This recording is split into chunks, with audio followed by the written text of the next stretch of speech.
¿Estamos todos? Sí. ¿Todos? Bueno. Entonces vamos a hacer alguna introducción a la metodología de la investigación que les pretende servir para lo que prontamente van a trabajar ustedes. Bueno.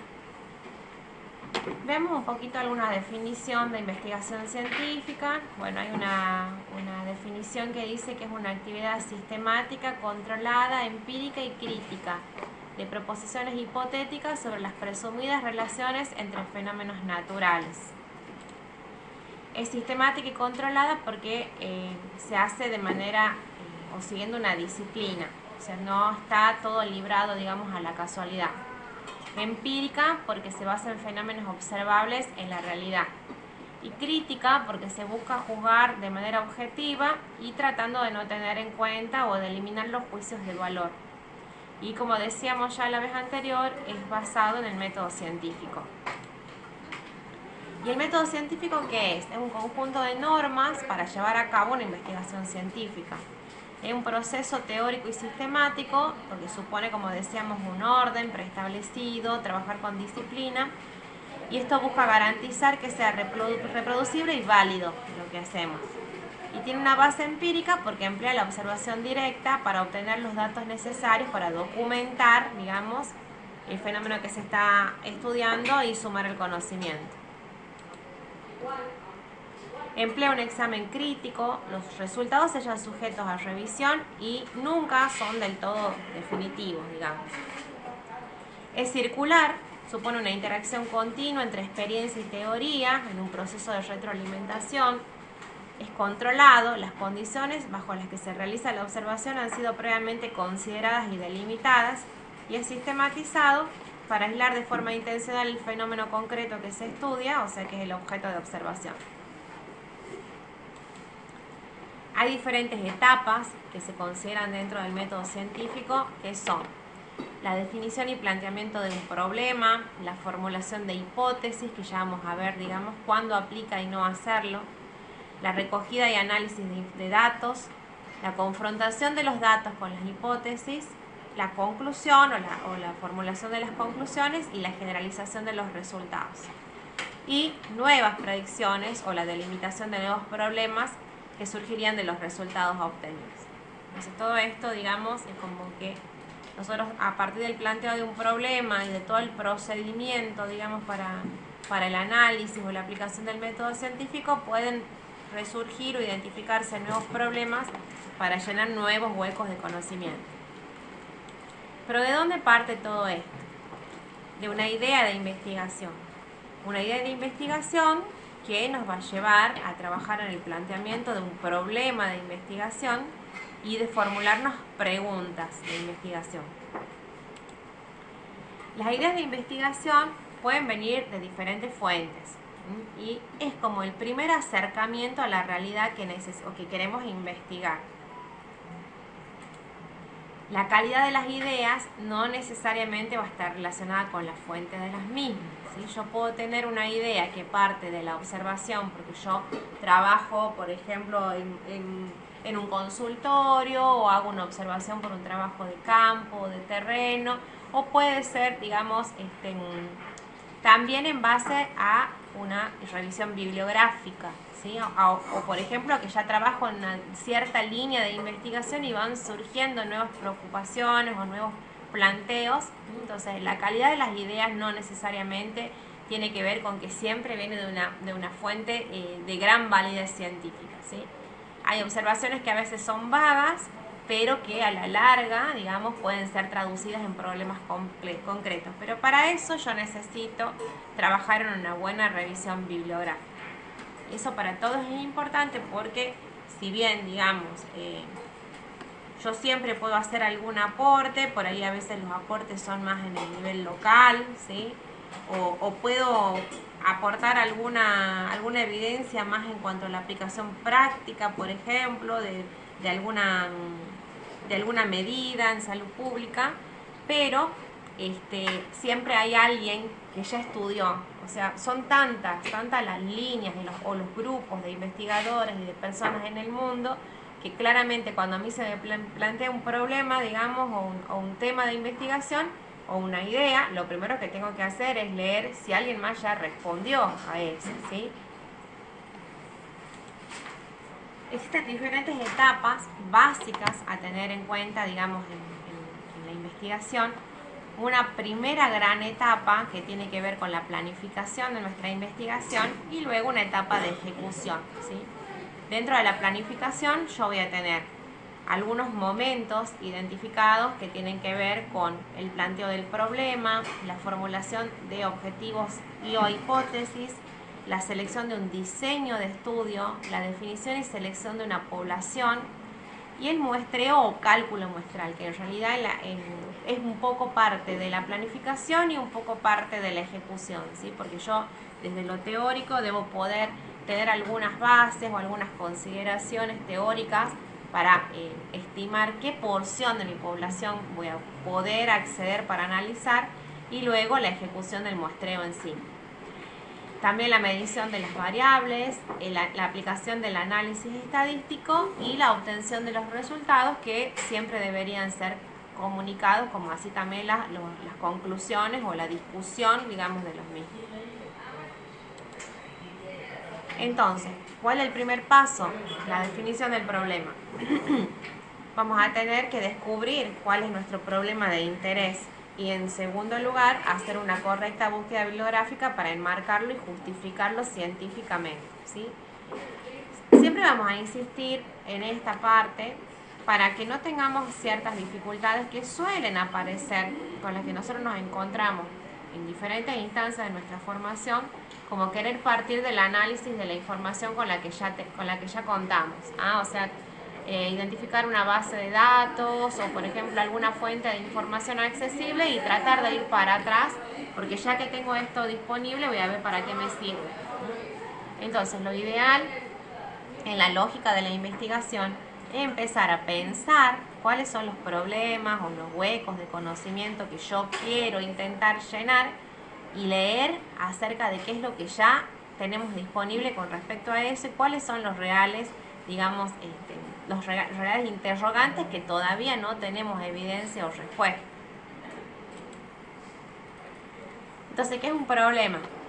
Un problema es una cuestión que se trata de aclarar o solucionar, que aún no fue solucionado o que no tiene una respuesta. Y en salud pública podemos tener problemas científicos que al responderse van a aumentar el conocimiento científico y otros problemas que son más operativos o de gestión, que cuando encontramos una resolución a ese problema contribuyen a una mejor organización y a la toma de decisión, ¿sí? En realidad, digamos, cuando nosotros buscamos evidencia científica, la idea sería poder aportar un poco a tanto, digamos, a lo científico como a lo operativo. A lo científico porque, bueno, es una evidencia o va a ser el insumo para el diseño de algunas estrategias basadas en salud pública con evidencia científica. Pero también si solamente nos quedamos en como documentado, digamos, un hallazgo y que tiene una buena evidencia en base, digamos, al trabajo que hicimos, pero eso no tiene ningún tipo de aplicación en salud y bueno, solamente queda para el anecdotario, digamos, del conocimiento científico y nada más, que no sería lo ideal, ¿sí? Por ejemplo, hay muchas investigaciones, ahora se promueve mucho la investigación en el campo de la salud ambiental y hay áreas, digamos, que no pertenecen al Ministerio de Salud que realizan investigaciones en base, por ejemplo, a químicos que se pueden aplicar en el control vectorial, en el control, por ejemplo, de Aedes aegypti, ¿sí? Ahora, ¿qué tan aplicable o qué tan replicable o qué tan operativo puede llegar a ser descubrir, por ejemplo, un larvicida nuevo o algún tipo de químico que sea, no me acuerdo cómo es la palabra que utiliza Julieta, pero digamos como amigable con el medio ambiente y que si realmente eso va a tener una aplicación desde el punto de vista de favorecer, digamos, el abordaje vectorial en salud pública. O sea, está muy bueno, está bien, sabemos que este químico nuevo que hemos descubierto es muy efectivo, nos ayuda al control, digamos, vectorial, pero pensar también en que no solamente ese análisis tiene que ser desde lo científico o desde el hallazgo bioquímico o químico, sino también qué tan aplicable o replicable o positivo para la salud pública va a ser. Eso es un ejemplo. Pero en general, cada una de nuestras investigaciones, desde donde nosotros estamos parados, tendrían que pensar en aportar al conocimiento científico, pero también a la resolución de problemas operativos. Bueno, entonces, el planteamiento del problema tiene que ver con afinar y estructurar mejor o más formalmente una idea de investigación. Como decíamos, de inicio puede ser bastante vaga, puedo haber yo identificado tanto, digamos, en el ejercicio de mi profesión, como también a partir de una línea de investigación o de la lectura crítica de algún documento, ¿sí? Entonces, plantear el problema requiere expresar términos concretos y explícitos. ¿Para qué? Para que esa idea inicial sea susceptible de ser investigada. Nos va a brindar el fundamento también de la necesidad real de realizar esta investigación y va a presentar justamente lo que hablamos recién, los vacíos de conocimiento. Entonces volvemos a la necesidad de que a partir de la idea y para plantear más convenientemente el problema de investigación, yo necesito hacer una buena búsqueda bibliográfica para construir de alguna manera lo que llamamos el estado de arte o el estado del arte o el contexto teórico o marco teórico de un problema en particular. ¿Hay alguna, perdón, ¿hay alguna página en la que estemos suscritos para poder descargar papers? No estamos suscritos a nada que sea pago porque no tenemos plata. Para eso no tenemos un financiamiento. Nosotros en algún momento, a veces cuando tenemos acceso a alguna beca de investigación, nos suscribimos, que en general tienen sus tiempos, digamos, porque no son suscripciones perpetuas, a por ejemplo alguna revista de investigación o algún repositorio pago. Pero en general eso no es escasamente sostenible por nosotros, por los costos, ¿sí? Y en general recurrimos a repositorios o bibliotecas virtuales que tienen la posibilidad de acceso abierto. ¿Qué tenemos a favor en salud pública? Que muchas de las publicaciones son de acceso abierto. Por ahí hay algunas otras áreas de investigación, como qué sé yo, investigación más clínica o de laboratorio. A veces es más difícil encontrarnos, digamos, con buena bibliografía o con buenos repositorios de datos que sean de acceso abierto porque hay otros intereses también, ¿sí? En cambio, en salud pública es como más amigable y es más posible encontrar un buen volumen de publicaciones actualizadas relacionadas, digamos, a investigaciones en salud pública básicamente. ¿Esa página, por ejemplo? En realidad estas son páginas más genéricas, ¿sí? Porque la vez pasada tuvieron una clase con Alicia y ella les dio algunas indicaciones más claras, digamos, de búsqueda bibliográfica. Pero a ver, PubMed, Medline PubMed es un repositorio que tiene, digamos, una actualización constante, por ejemplo, de publicaciones, en una gran biblioteca virtual y muchos, digamos, cuando uno se habitúa a la búsqueda por palabras clave, hay mucha posibilidad de encontrar bibliografía, ¿sí? Cielo tiene más publicaciones relacionadas, o por ahí está puesto acá porque tiene más volumen de publicaciones en español o en portugués, mientras que en PubMed todas las publicaciones que vamos a encontrar van a estar disponibles en inglés, por más que el país de origen sea de habla hispana, ¿sí? Y la Cochrane es una biblioteca virtual que trabaja más tiene más que ver con investigaciones clínicas, ¿sí?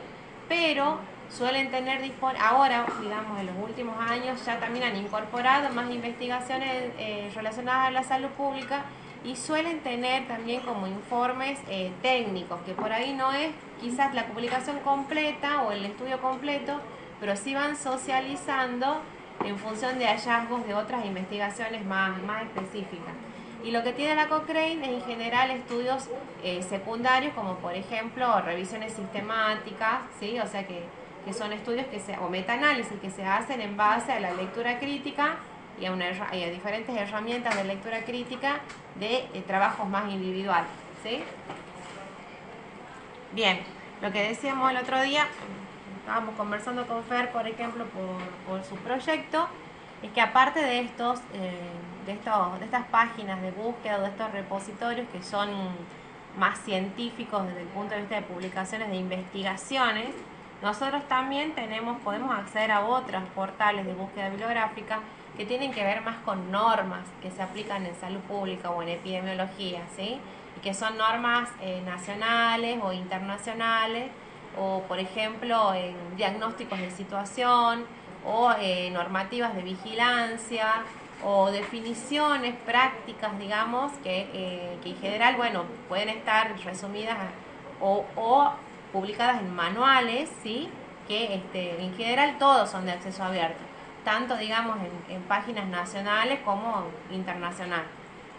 Y eso también forma parte, digamos, de la lectura necesaria para definir o para plantear un problema.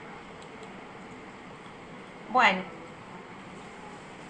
algunos errores que ocurren, digamos, cuando tratamos de empezar a formular o a generar el conocimiento del arte o el marco teórico, y es que este marco conceptual sea demasiado amplio, sin focalizar en la temática puntual sobre la que yo deseo investigar. O que, por ejemplo, tenga referencias bibliográficas demasiado antiguas. Y esto en función de que el conocimiento, sobre todo en esta época, se actualiza constantemente, ¿sí? Una publicación de hace un año y ya merece ser revisada, y mucho más, digamos, las que tienen 10 años o más. En general uno pone un corte. Antes decíamos 10 años, ahora bueno, 5. Pero siempre hay que buscar la versión más, sobre todo cuando se trata de guías, de metodología, de procedimientos en salud, siempre hay que buscar las versiones más actualizadas. Y en cuanto a las publicaciones de trabajos científicos, también tratar de acceder, digamos, a lo más cercano. Y con respecto a esto, a expandir demasiado, digamos, a ver, yo quiero estudiar, por ejemplo, en mi trabajo de investigación, que tengo que hacer ahora, la multimorbilidad por enfermedades no transmisibles. Yo veo mi marco teórico y me fijo y resulta que me encuentro hablando de un montón de cosas relacionadas a enfermedades crónicas no transmisibles, a un montón de cuestiones relacionadas a patologías individuales, como por ejemplo hipertensión, obesidad, y cuando quiero llegar a definir o a encontrar los hallazgos que tengo de multimorbilidad por crónica, ya voy escribiendo 5, 6, 7 páginas. Y no, o sea, nosotros tenemos que poder, si bien hacer una lectura o enmarcarnos, digamos, en lo teórico, tratar de ir afinando la puntería para puntualizar más, digamos, en cuál es el problema dentro de, por ejemplo, todas las enfermedades crónicas que yo quisiera abordar, ¿sí? Bueno, hay algunos elementos. Esto es una cuestión muy teórica, porque en general en el pensamiento se nos juntan todas estas cosas, ¿sí? Entonces, por ahí esto es como más tratando de hacer un ejercicio de ordenamiento de nuestras cabezas. Entonces, dentro del planteo del problema, podemos pensar en algunos elementos que son las preguntas de investigación, los objetivos de la investigación y la justificación. Bueno, con respecto a las preguntas de investigación, formular una pregunta es plantear, digamos, a través de un interrogante o de varias preguntas, un problema. Y esto tiene la ventaja de presentarlo de manera más directa. O sea, la pregunta de investigación es el cuestionamiento alrededor del cual se va a conducir un proceso de investigación. Las preguntas de investigación, lo que tenemos que tratar es que resuman lo que se va a investigar. Y no hay una receta para expresar todos los problemas, pero sí algunos consejos, digamos. Y eso es, por ejemplo, si yo hago preguntas demasiado generales, no voy a poder conducirme hacia ninguna investigación más concreta. Por lo tanto, es importante que sean precisas y que no utilicen términos demasiado ambiguos ni abstractos. Y también es bueno ponerles límites temporales y espaciales. Algunas recomendaciones. Hay que evitar redactar una afirmación, sino que tenemos que formularlo de manera que parezca realmente una pregunta o una interrogante. Por ejemplo, ¿las condiciones de salud de la población a cargo del CAPS de San Antonio son malas? Yo ya estoy diciendo que son malas prácticamente. Ahora, ¿cuáles son las condiciones de salud de la población a cargo del CAPS de San Antonio? Lo expreso como un interrogante. No me estoy sesgando de entrada a decir que es malo, bueno, positivo, negativo, mayor, menor, superior. ¿Sí? Es bueno formular preguntas más específicas, como decimos, para poner más en concreto el problema que quiero investigar. Ejemplo, ¿cuál fue el impacto de las políticas sanitarias en la salud de la población del CAPS de San Antonio? Tenemos un montón de cosas ahí. Impacto, ¿por qué políticas sanitarias? ¿A qué me estaría yo dirigiendo, digamos, con este término? Versus, ¿cuál es el impacto de la implementación de un programa de prevención de complicaciones crónicas por diabetes en pacientes del CAPS? ¿Qué porcentaje de pacientes con diabetes presentaron complicaciones crónicas en la población a cargo del CAPS? Entonces, ya mirando algunas cuestiones más específicas, dentro de las políticas sanitarias puede haber un montón. Algunas relacionadas a enfermedades transmisibles, no transmisibles, a problemas específicos, como en este caso la diabetes. O sea, afina la puntería. Deben ser susceptibles de ser respondidas. ¿Cuál es la realidad familiar y económica de los ancianos del área de responsabilidad del CAPS? Tiene términos ambiguos. Cuanto más ambiguos o más generales, digamos, sean los términos, como la realidad familiar o económica. Entonces, ¿cómo yo puedo, digamos, también dirigirme más a aspectos más específicos para poder responder? ¿Cómo están constituidas las familias? ¿Qué porcentaje de ancianos viven solos? ¿Cuántos cobran pensiones o salarios? Deben expresar claramente las variables que se estudiará y si se buscarán relaciones también es necesario o mejor por lo menos que queden expresadas. ¿Cuál es la proporción de niños con trastornos del desarrollo en el área de responsabilidad del CAPS? ¿Existe relación entre los trastornos de desarrollo en niños y su estado nutricional? O sea, de alguna manera yo estoy poniendo acá, ¿cuál es el desenlace en estudio que se lee en estas preguntas? Dentro de lo que estamos formulando acá, ¿cuál es el desenlace en estudio? La relación de trastorno de desarrollo. Trastorno de desarrollo es mi desenlace en estudio, ¿sí? Entonces, esa es mi variable de respuesta, mi variable de desenlace, digamos, o mi variable dependiente, lo podemos llamar de muchas maneras. Pero ya en la pregunta ya lo estoy expresando. Y si yo quiero, digamos, expresar o investigar algún tipo de asociación o relación, también lo puedo ir pensando desde la pregunta. Con respecto al estado nutricional, ¿hay alguna relación con este desenlace en estudio? Entonces, de alguna manera, yo ya incluso a partir de estas preguntas puedo empezar a pensar en un posible diseño. Si mi diseño va a ser solamente descriptivo, porque voy a ver la proporción, digamos, en relación a un denominador que es el total de niñas y de niños, o voy a buscar relacionarlo con otras variables explicativas, ¿sí? Que, por ejemplo, el estado nutricional. ¿Se entiende? Bueno, cuando formulamos preguntas, el gran desafío es formular preguntas relevantes y que puedan ser respondidas a partir de un diseño de estudio válido y factible. Estas son algunas preguntas de estudios que se han hecho, algunos estudios viejitos de la DIREPI, ¿sí? Y que no quiere decir que estén bien o mal, solamente que se hizo el ejercicio de formular una pregunta para poder responder en base a un diseño en particular. ¿Cuál es la relación de la temperatura ambiente con la mortalidad por ACV, o sea, accidente cerebrovascular, EIAM, infarto agudo de miocardio en Tucumán? ¿Cuánto tiempo duran los anticuerpos IgM para dengue en el organismo luego de una primoinfección? ¿Una sola dosis de vacuna contra hepatitis A es suficiente para otorgar inmunidad?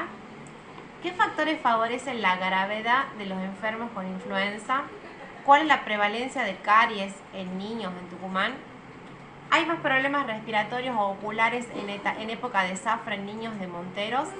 ¿La cantidad de motos circulantes está relacionado con mayor mortalidad por accidentes de tránsito? Bueno, como les decía, son solamente ejemplos, algunos que se podrían pulir, ¿sí? Y formular una pregunta de investigación o una pregunta en estudio necesita el ejercicio de hacer varios borradores, ¿ah? Y empezar, digamos, a darle forma y a darme cuenta que capaz que esto no, que capaz que parece más una aseveración o una afirmación que una pregunta, o por ahí que le puedo meter algún elemento más para ir proponiendo un diseño o que se entienda claramente cuál es el desenlace en estudio que quiero investigar. Bueno, también como parte del planteamiento del problema está la formulación de los objetivos. Los objetivos son muy importantes porque son las guías del estudio y vamos a tenerlos presentes durante todo el desarrollo del mismo. Deben tratar de expresarse con claridad para que nosotros mismos evitemos desviaciones y que puedan ser alcanzados estos objetivos. Pueden desglosarse en objetivos generales y específicos que tienen que ser congruentes entre sí. Tienen que ser coherentes entre sí. Entonces, ¿para qué me sirven los objetivos? Para todo. Una vez que yo hice una buena lectura, esto estamos resumiendo, pero lleva un montón de tiempo. Una buena lectura, mi marco teórico está construido, he formulado una pregunta más o menos decente de investigación, tengo el desafío de hacer los objetivos, de redactar los objetivos. Los objetivos van a seguir en adelante como guía para decir qué metodología o qué diseño y qué variables y qué análisis estadístico voy a proponer para presentar los resultados, porque digamos una vez que yo tenga mis resultados es de buena práctica responder a los objetivos en la línea del texto, digamos, en la que yo voy a redactar, digamos, mi informe final, como también así para la discusión. Entonces siempre van a ser los que vayan liderando mi estrategia de investigación. Tienen que expresarse con claridad porque nos van a permitir evitar desviaciones. Y ojo con esto, porque a veces pasa, yo me encuentro con una vez que hice todo este proceso, aún así siempre me tienta la base de datos. Y yo sé, a ver, mi objetivo era tal, pero aparte encontré tal cosa. Y yo siempre les preguntamos, ¿es parte de tu objetivo? No. Bueno, entonces no lo vamos a reportar acá, porque tu protocolo de investigación decía esto, y lo que nosotros tenemos que responder es a estos objetivos para esta pregunta, ¿sí? Entonces puede ser que sea una nueva línea, que después yo avance con eso, pero si yo tengo que ajustarme el protocolo, si encuentro cosa copada, y bueno, la dejo para después, ¿sí? Capaz que lo puedo sugerir en la conclusión, en la discusión, pero no responde a mis objetivos. Bueno, los objetivos es bueno, digamos, que estén expresados en términos de persona, lugar y tiempo. Por ejemplo, estimar la incidencia de enfermedad tipo influenza en pacientes mayores de 60 años, pacientes mayores de 60 años, persona, residentes del hogares de ancianos de San Miguel de Tucumán, lugar, durante los meses de abril a agosto del 2020, tiempo. Entonces, objetivo en el cual yo tengo un desenlace en estudio, que es la incidencia de enfermedad tipo influenza, y está limitada a la población en términos de persona, tiempo y lugar. Como decíamos, tenemos objetivos generales y objetivos específicos, pero los objetivos específicos tienen que ser coherentes o tienen que responder a la guía del objetivo general. Entonces teníamos este objetivo general de la influenza en mayores de 60 años, y yo puedo desagregar específicos. Describir la frecuencia de ETI en ancianos institucionalizados según semanas epidemiológicas, estimar la mortalidad asociada a ETI, medir la asociación de cuadros graves de ETI y la presencia de enfermedades crónicas en ancianos. Pensemos entonces, el objetivo general dice incidencia y complicaciones, y en los específicos yo estoy desagregando la frecuencia, que de alguna manera va a expresar, digamos, los casos incidentes, la mortalidad relacionada con este diagnóstico y la asociación de estos cuadros severos con enfermedades crónicas. Bueno, ¿qué errores podemos tener en la redacción de los objetivos? Falta de limitación de los criterios de tiempo, lugar y persona. Presentar objetivos programáticos o actividades en lugar de objetivos de investigación. y objetivos específicos que no demuestren coherencia con el objetivo general. ¿Qué es esto de presentar objetivos programáticos o actividades? Yo tengo, por ejemplo, este objetivo general, que es estimar la incidencia de enfermedad tipo influenza, y bla, bla, bla, y pongo entrevistar a los residentes, digamos, del hogar de ancianos de San Miguel de Tucumán. Elaborar una base de datos para realizar un análisis estadístico. Organizar actividades de prevención y control de las enfermedades no transmisibles. Formular estrategias de inmunización contra la gripe.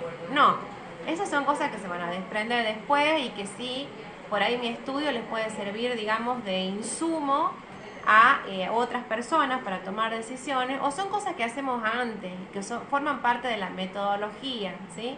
Pero no son precisamente objetivos de la investigación en sí, que tiene que ser más específico y dirigido al tema o a la problemática de investigación. Y luego, dentro de la formulación del problema o el planteamiento del problema, tenemos la justificación, que de alguna manera también va a expresar el propósito.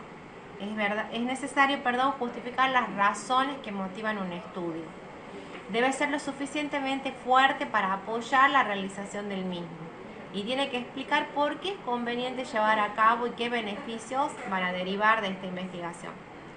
Nosotros lo hacemos como un ejercicio también, siempre es importante tenerlo en cuenta, o sea, como a partir de todo lo que yo digerí en la primera etapa, en cómo yo fui, digamos, identificando el problema, las preguntas que me formulé y demás, decir qué es lo que realmente justifica, qué beneficios, digamos, voy a obtener de esto.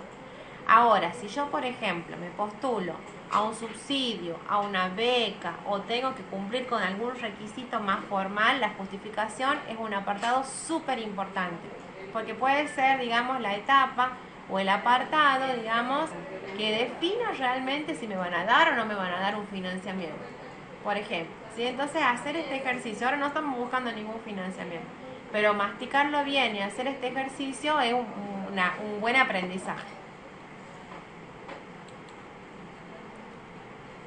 Bueno, entonces, dentro de la justificación hay ciertos criterios para evaluar el potencial de la investigación. ¿Es conveniente?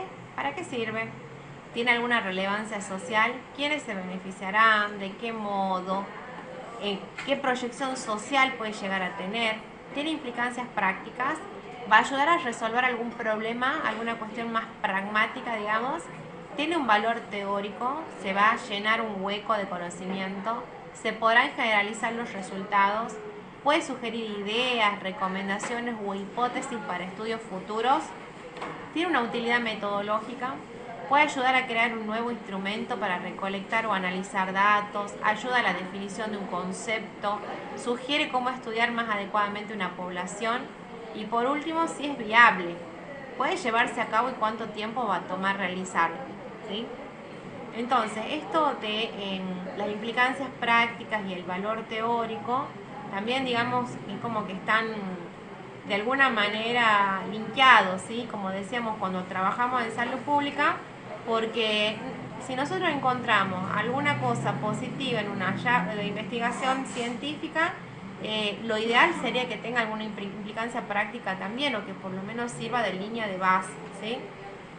¿Qué tantos huecos del conocimiento vamos a llenar? No sé si tantos en este ámbito, digamos, en el que estamos nosotros, o capaz que sí, pero realmente capaz que esté más dirigido a nuestro hallazgo en implicancia práctica. Yo una vez les decía, habíamos hecho, digamos, también un ejercicio en la maestría, en realidad dentro de la tesis, ¿cuáles eran nuestros hallazgos? Bueno, acabo de llenar un semejante hueco del conocimiento. Los varones que son divorciados, fuman menos y tienen mejor calidad de vida y actividad física. Un hueco de conocimiento impresionante. Bueno, no, a ver, puede sonar hasta chistoso en algunas cosas en relación a las asociaciones que encontramos en salud pública. Pero en realidad, por ahí, si alguien lo piensa y tiene que ver con políticas, digamos, de salud y a quién yo voy a dirigir, digamos, las actividades preventivas de enfermedades crónicas y demás, y es valioso saberlo. Y ahora vamos con la parte de las hipótesis. Una hipótesis es la transformación o una versión final y específica de la pregunta de investigación. Establece la base para las pruebas de significancia estadística, debe basarse en una buena pregunta de investigación, debe ser simple, específica y plantearse previamente. Ahora un punto crítico, no se necesitan hipótesis en estudios descriptivos, que es lo que ya hablábamos la vez anterior también. Yo para formular y contrastar una hipótesis tengo que estar relacionada con determinado diseño de investigación. Ahora no entiendo por qué no se necesita la hipótesis en estudios descriptivos. Ahí vamos. ¿Por qué? En realidad, en un estudio descriptivo, metodológicamente o desde el punto de vista teórico en lo metodológico, yo no voy a poder ni contrastar ni dar ninguna evidencia sólida solamente a partir de una descripción. Y muchos de los trabajos que nosotros hacemos, tanto en este ámbito como en el ámbito de las tesis de grado, son estudios descriptivos. No plantean un grupo control, no plantean un muestreo, no plantean... A ver, y yo he visto, por ejemplo, mucho esto, no es una cuestión como crítica saludable, ¿no? Yo estuve, por ejemplo, hace un tiempo acompañando muchas tesis de grado de chicas que se reciben de licenciadas en nutrición. La estructura que les da la facultad a ellas es sí o sí tenés que formular una hipótesis y después contrastarla y aceptarla o rechazarla. A ver, yo quiero responder a la pregunta de si tal elemento, tal alimento probiótico mejora la salud intestinal o gastrointestinal o la microbiota de las personas. Bueno, ¿qué voy a hacer? Hago una encuesta y veo cuántas personas toman Actimel con él. ¿Yo puedo responder a mi pregunta o decir claramente que la salud es mejor solamente en base a esos hallazgos? No. ¿Tiene sentido formular una hipótesis? No. Puede ser muy correcto formular una buena pregunta y responder a esa pregunta y dejar abierta después la carpeta para decir, si yo tuviera la posibilidad de hacer tal cosa, de contar con tal variable, de meter tal cosa en mi grupo o tener un grupo control, podría saber más. Y está bueno el hallazgo, pero metodológicamente no es correcto sacar aseveraciones solamente a partir de una descripción, ¿sí? Acá hay una hipótesis. La ingesta diaria de café declarada hace 10 años por pacientes hospitalizados con cáncer de páncreas es mayor que la ingesta declarada por pacientes emparejados por edad ingresados por otros diagnósticos. Afirma que la población, una hipótesis nula o la hipótesis cero afirma que la población no existe asociación entre las variables predictoras y las de desenlace. Las variables predictoras son todas las variables independientes y la variable desenlace es mi desenlace en estudio variable dependiente. O sea, no hay diferencia entre el hábito de consumir café en pacientes con cáncer de páncreas y controles emparejados según sexo y edad hospitalizados por otros diagnósticos. Fíjense que allá, más allá de que no estamos viendo específicamente el diseño, ya tenemos algunos elementos. Yo tengo la posibilidad de contrastar esta variable en estudio en pacientes que tienen el desenlace versus otro grupo de controles que aparte se ha tomado la precaución de parearlos por sexo y edad en personas que tienen otros diagnósticos y que también están hospitalizadas. ¿Sí? Entonces, ¿yo puedo hacer eso siempre? No, no puedo hacer eso siempre. ¿Para todo tengo que hacer esto? No, no es necesario. Yo puedo tener un buen diseño descriptivo, responder a ciertas preguntas y no llegar a este nivel de análisis. ¿Sí? Y la hipótesis alternativa rechaza la hipótesis nula. Los pacientes con cáncer tienen diferentes hábitos de consumo de café que los controles. Bueno, esta es una cuestión que hubo como un hallazgo. A partir de los datos recolectados en la muestra, el investigador usa las pruebas estadísticas para determinar si hay suficiente evidencia para rechazar la hipótesis nula. Hay un estudio anecdótico, en realidad, que después lo vamos a ver en algún momento, que es esto hubo un sesgo incluso en la publicación, porque se aseveró como que si yo consumo demasiado café tenía mayor riesgo de tener cáncer de páncreas. Así que después eso se encontró a partir de un análisis que tenía que ver en realidad con errores del diseño y del análisis estadístico. En realidad no hay una asociación causal entre tomar café y tener cáncer de páncreas, sino que había otras cosas como el hábito tabáquico metidas ahí en el medio que no a veces se va a analizar, ¿sí?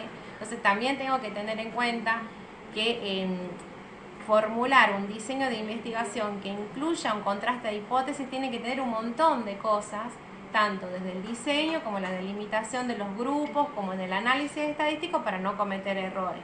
Como yo no puedo hacer todo eso en un diseño descriptivo, no es correcto formular una hipótesis, ¿sí? Bien. Y ahora solamente, ya vamos terminando y hasta acá nos vamos a quedar por ahora.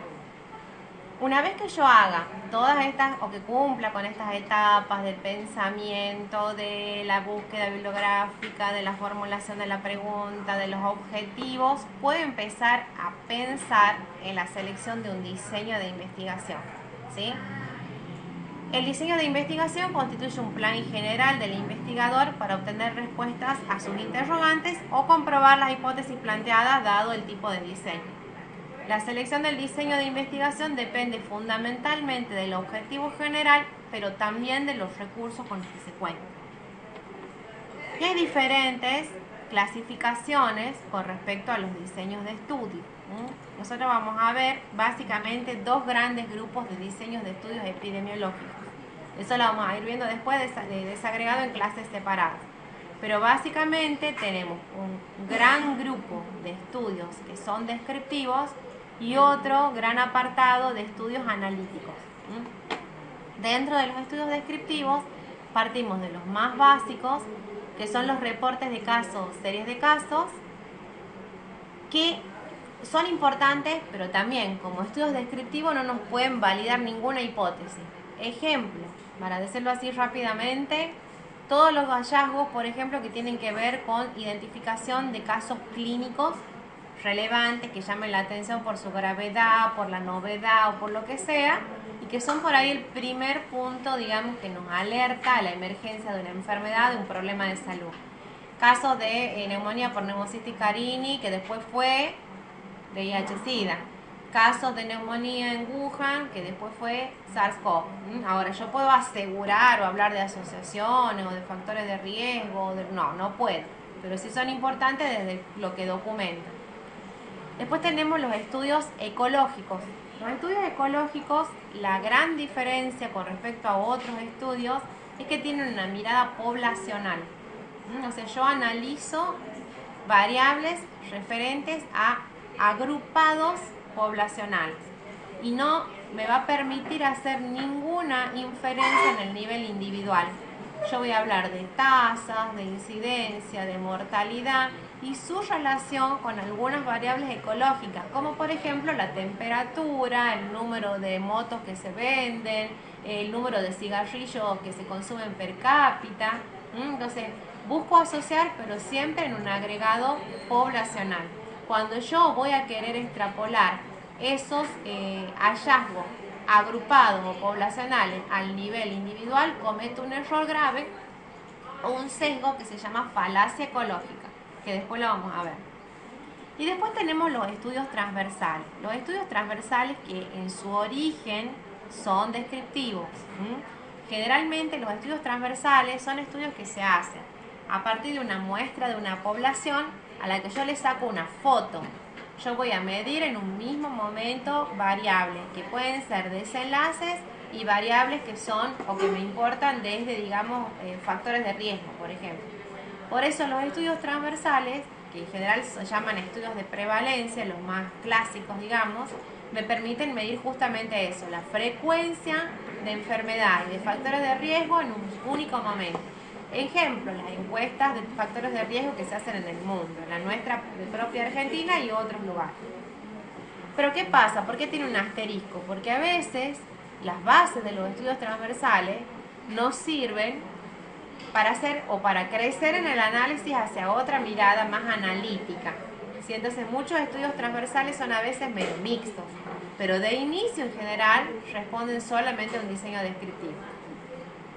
Y después tenemos los diseños analíticos, que también ya la vamos a ver, digamos, de manera desagregada, dentro de los cuales tenemos dos grandes grupos. Uno los observacionales y otros los experimentales. ¿Cuál es la diferencia entre estos grupos? pensar es nosotros intervenimos en el estudio. Exactamente, en los observacionales el investigador se limita a ver, a mirar, a documentar. En los experimentales el investigador mete la mano, ¿sí? En algún aspecto, en alguna parte, en algún grupo, con alguna intervención. Entonces, dentro de los observacionales tenemos los casos y controles y las cortes. Ya vamos a ver las diferencias que tienen. Los estudios de casos y controles en general parten del análisis cuando ya ocurrió un fenómeno en estudio. Mientras que las cortes en general parten del seguimiento de poblaciones que no tienen el desenlace y se va viendo en el tiempo cómo ese desenlace va ocurriendo, ¿sí? Y los experimentales que en general realmente nosotros como epidemiólogos de salud pública o de campo no accedemos, ¿sí? Por el tipo de control que tienen que tener, el ámbito de estudio, digamos, que tienen que tener, pero que bueno, que en general, digamos, tienen esta particularidad, que necesitan de una intervención, pero que necesitan de muchas otras cuestiones operativas a ser tenidas en cuenta, como la asignación aleatoria, digamos, de los grupos de investigación, como el cegamiento de las diferentes partes, digamos, que forman parte del estudio, que en general, digamos, nosotros no tenemos ese ámbito, digamos, de investigación, pero que de todas maneras lo vamos a ver más adelante como para tener presente de qué se tratan y también tener la posibilidad de hacer una buena lectura cuando nos toque. Bien, y hasta acá llegamos con esta introducción. ¿Alguna duda? Acá en el examen que tenemos que salir hoy, hay una pregunta que te dice que diferencies entre estudio ecológico y transversal. Y yo le erré. Leerlo porque no puedo hacer la diferencia. Bien, entonces no hago la diferencia no me doy cuenta que me parece que es una cosa y no. A ver, sí, eso mismo te iba a preguntar, también no entendí bien los estudios transversales, eso en el examen de ingreso también no me acuerdo haberlo Ya lo leído. vamos a ver luego, por cada uno es una clase distinta, pero ya vamos a ver cómo. No sé qué es ¿Te han metido en la goma? Sí. No, pero por otras preguntas. ¿Cuál es Esta ley yo como que es un estudio ecológico, pero es transversal, sé que es transversal. Bueno, acá nomás ya te está diciendo, prevalencia, ya te está hablando. La palabra prevalencia en esta formulación, sin leerla por completo, en el estudio de prevalencia de diabetes y hipertensión en Brasil, basado en pesquisa de morbimortalidad y mortalidad referidas, se analizaron datos referentes a tanto mayores de 18 años, bla. Sí. Se encontró que 5.3% es hipertensión. Eso lo explicó muy Las personas referían tener diabetes y esa cifra fue mayor en las mujeres. Siempre está hablando de prevalencia. Me confunde que le habla como un por ciento, como si fuese una población de un por ciento, no es porcentaje, no es población, ¿no?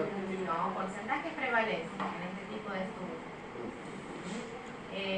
La prevalencia es la proporción de una población que se obtiene de una muestra generalmente que te dice qué tanto peso tiene determinada patología o determinado factor de riesgo, ¿sí? Entonces ya cuando te habla de prevalencia acá ya no es molecular. Unidad de análisis es la población. Diseño epidemiológico es un estudio ecológico y por lo tanto la medida utilizada es la prevalencia. Transversal. Transversal. Por lo tanto la medida utilizada es la prevalencia. Y en el segundo también le vuelvo a errar, porque este es como que le miden a las mujeres, a 1.233 mujeres, a una por una le miden la masa corporal. Se realizó un estudio para comprobar si el sobrepeso y la obesidad son factores de riesgo de complicaciones perinatal. Estudiaron gestantes nulíparas y al mismo tiempo se analizaron una serie de características del embarazo. Alto tabáquico y del parto en base al estudio selecciones, unidad de análisis. ¿Era grupo o individuo? El individuo. Porque, digamos, por lo que se hace una medición una por una. Claro. O sea, porque están estudiando en el nivel individual. Acá. No, porque a una por una le tomaron, pero a uno por uno también le toman la edad, digamos, en la igual población. este diseño habría que ver. Ahí le reí el feo, todo. Así que cuando lea prevalencia le pongo transversal. Prevalencia transversal. Este me genera más duda. puede ser comunicarse moviendo asociación. Claro, por el tema de la asociación. Y bueno, no sé qué me la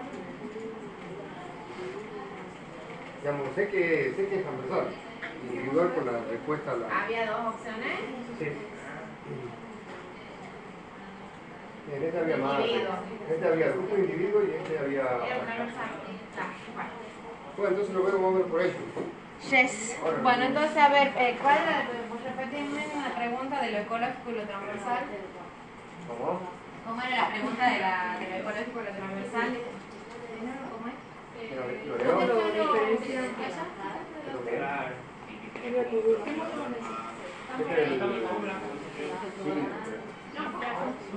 Bueno, entonces lo ecológico y lo transversal. Yo tengo una población, ¿verdad? Esta es la población. Quiero saber cuál es la frecuencia de tener diabetes entre esa población. Tengo miles de individuos acá. ¿Me puedo medir todo? No. En general lo que se hace es sacar una muestra, ¿sí? Una muestra que, bueno, idealmente tendría que ser representativa de esa población y por lo tanto se usan estrategias de diferentes etapas de muestreo para que puedas decir que los hallazgos que encuentras acá sí representan muestra polar para la población en general. Entonces, cuando yo tengo este tipo de estudios, yo voy a medir, o sea, si el estudio es transversal, yo voy a medir a esta población las variables de interés, ¿sí? Pero esas variables de interés yo voy a hacer, por ejemplo, una entrevista a estas personas seleccionadas o a los hogares seleccionados y le voy a preguntar todo en el mismo momento. ¿Cuántos años tiene? ¿Tiene diabetes? ¿Cuánto gana? ¿Cómo se siente? ¿Tiene otra enfermedad crónica? ¿Toma remedio? ¿Fuma? Entonces yo le voy a sacar una foto a través de esa entrevista a las personas. Lo mido en un único momento. No estoy preguntando para atrás ni para adelante ni nada. Estoy viendo qué es lo que pasa más allá de este momento temporal. ¿Sí? Entonces por eso es un diseño transversal. ¿Qué pasa? Y eso ya lo van a ver en otras clases. Como yo medí todo al mismo tiempo, yo no puedo asegurar que alguna de esas variables sea realmente temporalmente antes o haya ocurrido antes o hacer una causa. ¿Sí? Por decir, a ver, a veces nos encontramos con ciertas cosas. Tengo un paciente que tiene, o un grupo de pacientes que tiene diabetes y les pregunto qué tanta azúcar me ponen y me dice, me ponen en el día y me dicen que nada, ninguno consume azúcar. Entonces yo después quiero hacer una asociación y me sale que no consumir azúcar es un factor de riesgo para tener diabetes. No, o sea, en realidad yo le estoy preguntando hoy, es muy posible que ya haya sido intervenido, reciba una consejería, la persona no coma y no coma. Lo mismo, eso pasa con esto. Por eso, por lo tanto, ¿qué informo yo acá? Solamente prevalencia. La frecuencia con la que consumen tal cosa, la frecuencia con la que se enferman de tal cosa, y en esa prevalencia yo tengo pacientes que tienen muchos años de evolución y algunos que se diagnosticaron este año, y así. ¿Sí? Entonces es una forma. En cambio, y el nivel de análisis es el individuo. ¿Estamos? ¿Sí? ¿Se entendió? ¿Dónde está el borrador? ¿No tenemos borrador? Ahí. Y es un diseño observacional, ¿sí? Si yo quisiera saber qué pasa o asumir un riesgo, un factor de riesgo o otra cosa que me permita anticiparme en el tiempo, yo no necesito una foto, yo necesito una película. Entonces, por eso parto en otros tipos de diseños que no son transversales y que son más, digamos, no son solamente descriptivos de una población sin el desenlace y la sigo y tengo que tener la medida en diferentes momentos de tiempo, digamos, de seguimiento para decir que este grupo de personas que no estaban enfermas al inicio del periodo de seguimiento se fueron enfermando acá y acá y acá y puedo informar una incidencia, no sea un caso nuevo. Para eso necesito otro tipo de seguimiento y generalmente son estudios no transversales sino de cohorte. ¿Sí? Bueno. Ahora los ecológicos. En los dos de estos que hemos mencionado, la unidad de análisis o de observación es el individuo, la persona. En los ecológicos yo voy a ver de vuelta en la población pero la voy a analizar no en el nivel individual, sino en el nivel población. No voy a ver uno por uno, ni voy a hacer mediciones individuales, sino de la población. Y por eso ya no informo caso por caso, sino que voy a informar tasa, qué sé yo, de mortalidad, de incidencia, de prevalencia ya, pero como agrupada, medida, o otras cosas que no siempre tienen que ver con desenlace del saldo, como decimos, por ejemplo, el consumo per cápita de tal cosa, de alcohol, de tabaco, de lo que sea. Entonces, siempre me quedo en el agrupado poblacional y en las relaciones que hay entre estas cosas, pero no en el nivel individual. ¿Está? Ya no va a haber otra clase más separada para que vayan entendiendo. Bueno, ya está el final de Fede cada vuelta que... ¿Cómo?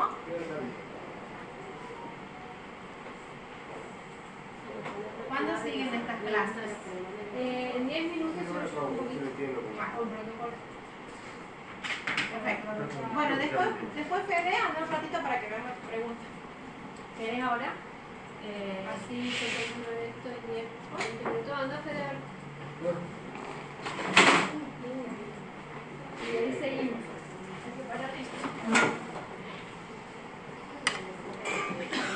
Ahí seguimos con la 2. ¿La pasada la clase? Sí.